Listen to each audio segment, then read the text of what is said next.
Bonjour les amis, ravi de vous retrouver pour la paracha de la semaine. La paracha de la semaine est la paracha Toldot. Ve'ele Toldot Yitzhak ben Avraham, Avraham Olidet Yitzhak. Dans la paracha de la semaine, on va nous parler du troisième des patriarches, celui qu'on appelle Yaakov Avinu. Avraham a donné naissance à Yitzhak et Yitzhak a donné naissance à Yaakov. Bien sûr, dans le récit de la naissance de Yaakov Avinu, on ne peut mettre de côté la naissance de son frère jumeau, qui s'appelle bien sûr Esav. Et le Rav Yoram Abergel Zichron Livracha nous dit que ces deux-là, ils ne pouvaient pas être plus différents. On a le premier qui est sorti, donc Esav, qui est sorti roux, tout son corps, il était recouvert de poils, et on l'appela Esav. Ensuite, c'est son frère qui est venu, nous dit la Torah, et tenant dans la main le talon d'Esav, et il y a marqué, il le nomma Yaakov. Alors, Rashi explique cela en rapportant les paroles du Midrash, le Midrash Tanchumat Shemot, et il nous dit, il l'a appelé Yaakov. Qui c'est qui l'a appelé Yaakov?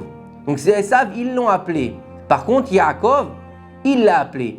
Et Rashi nous dit que c'est Akadosh Baruch Hu lui-même qui a appelé Yaakov par son prénom, qui lui a donné ce prénom de Yaakov, qui vient bien sûr du Ekev, celui qui tenait le talon. Pour comprendre pourquoi Hachem lui-même a nommé Yaakov, nous allons faire une petite introduction. On sait qu'Akadosh Baruch Hu, il est Emet. C'est quoi le Emet? C'est la vérité.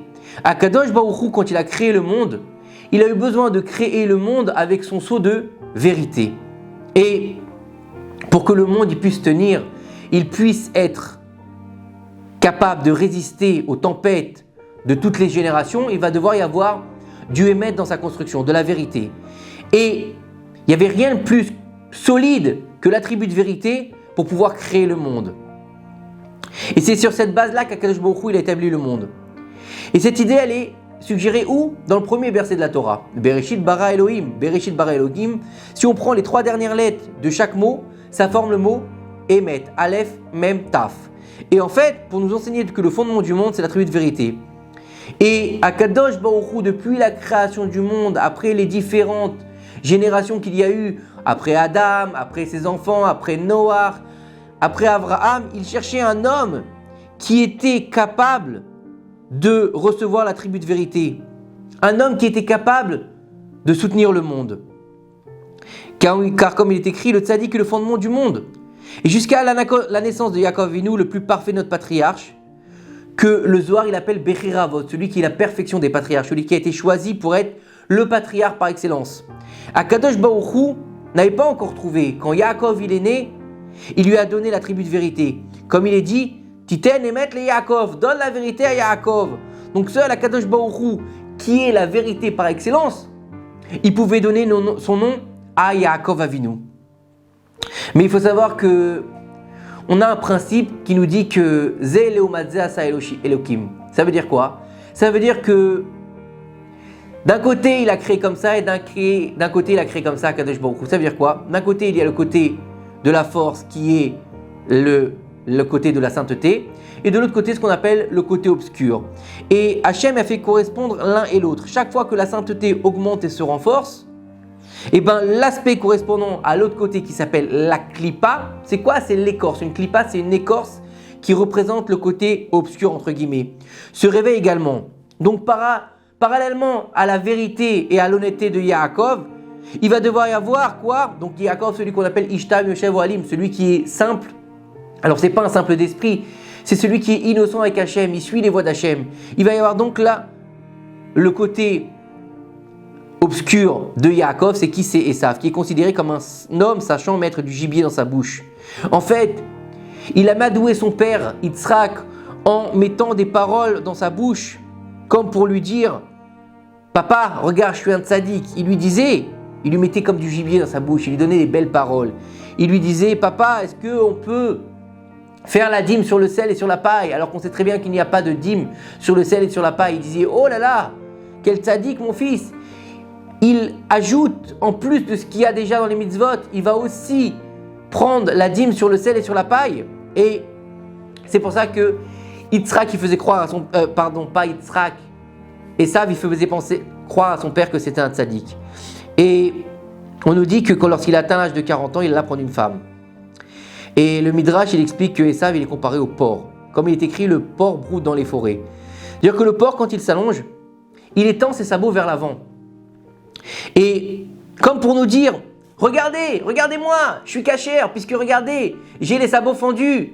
Mais il a la tête baissée, donc on ne sait pas est-ce qu'il rumine ou pas. Et on sait très bien que les animaux, pour qu'ils soient cachères, les animaux comme la vache, comme les moutons, pour qu'ils soient cachères, ils ont besoin des deux signes, qu'ils ruminent et qu'ils aient les sabots fendus. Et le porc, lui, il a quoi? Il a seulement les sabots fendus. Et en fait, il nous dit, regardez, je suis un animal cachère. C'est ainsi qu'ils font les représentants des dômes.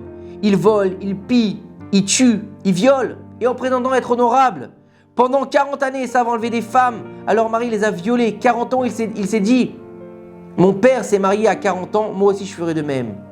Et donc il faut comprendre que le porc, il fait semblant, il montre un aspect de lui comme s'il était cachère. Mais en fait, derrière lui se cache l'impureté totale. Le porc, c'est l'impureté par excellence, celui qui est sale, celui qui se roule dans la fange, celui qui représente Esav. Quand on comprend maintenant pourquoi le Midrash compare Esav à un porc et non à un autre aliment impur, pourquoi? Parce que le porc, il est le symbole de la malhonnêteté et de l'hypocrisie par excellence.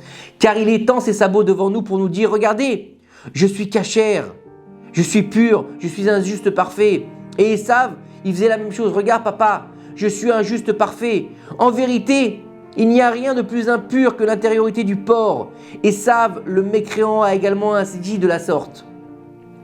Il se montrait comme un tzaddik parfait, en se jouant de son père, en discutant des sujets didactiques sur l'étude de la Torah, en s'épanchant en prière, mais en privé. Il faisait des choses les plus abominables, comme des meurtres sanglants, des vols et des viols, et en criant quoi? Je suis cachère. Rien que le jour de la mort d'Avraham Avinu, nos sages ils nous disent qu'il a fait 5 péchés capitaux. Il a tué, il a violé, il a renié Akadosh Baruch Hu.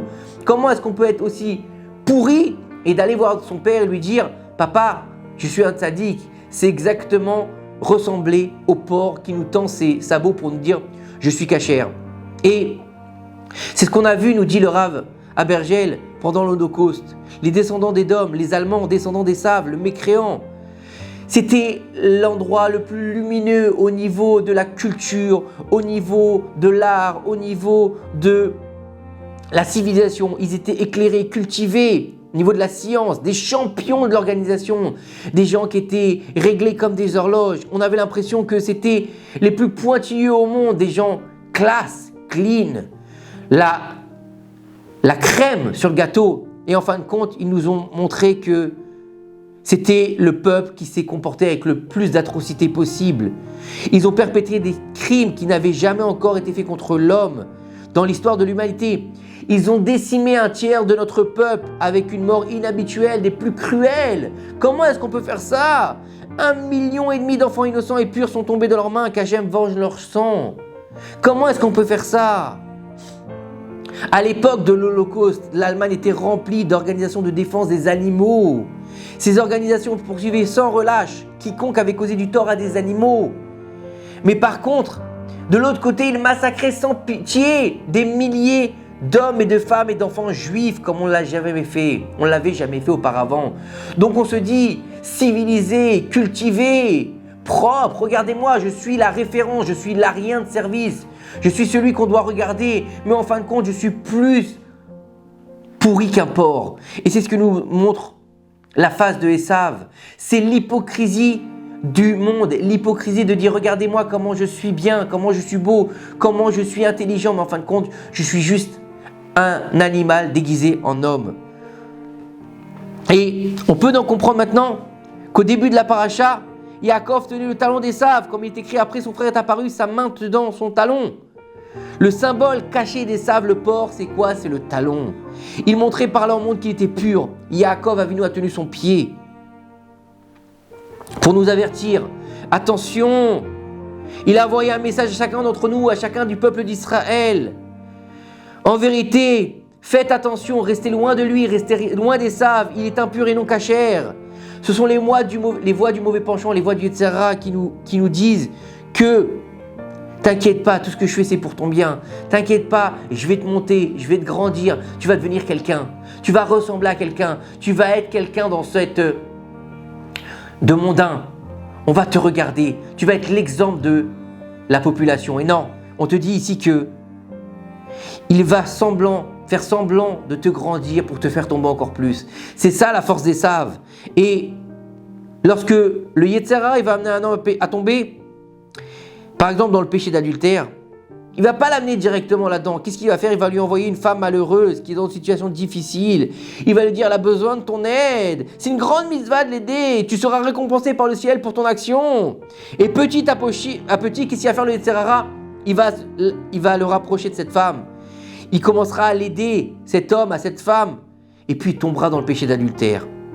En fait, il faut comprendre par là que ne permettons jamais au mensonge de s'échapper de notre bouche. Il faut toujours être la vérité. Il faut toujours servir l'attribut de vérité par lequel le monde il a été créé. Il faut comprendre que Kiten Emet Yaakov, représentons ce que nous sommes, c'est-à-dire Yaakov, c'est-à-dire Israël. De ne pas faire le jeu du Yetzer Hara, faire le jeu d'Ésav, faire le jeu du porc, de montrer qu'à l'extérieur on est cachère et qu'en fin de compte à l'intérieur on est pourri complètement.